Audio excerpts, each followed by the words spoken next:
komnir á grillið og hér engin aukus í fæinu, mjög góður matur og hann búinn að vinna við þessi. Chef, yep. Thank you for the great menu. Thank you very much.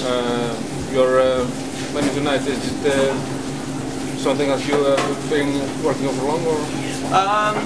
Yeah, there's sort of elements of most of the dishes that I've sort of done before over the past. The sort of idea of the cooking is what I like to do, using the great produce that they have at hand here, and sort of trying to fit in with the idea of the whole event, using Icelandic products, yes, and getting everybody involved, and maybe seeing something a little bit different for some of the guys, and also seeing some different things for me. Yeah. So yeah, no, it's going well. But it's all kicked tonight. Yeah, tonight was better than yesterday. Okay. And it went well. But it's food and fun. It's food and fun. Food and fun, yeah. And then tomorrow will be better, and Saturday will be a winner. Okay. Did you bring any of your ingredients from back home, or?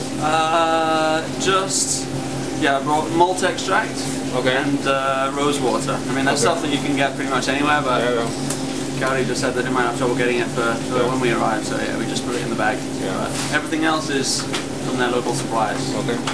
Well, beautiful menu. Thank you very much. Thank you much.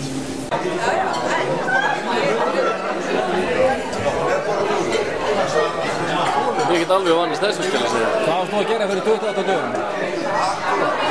Ég man ekki hvað ég gerði fyrir 28 tímum, það er ekki að spyrja mig.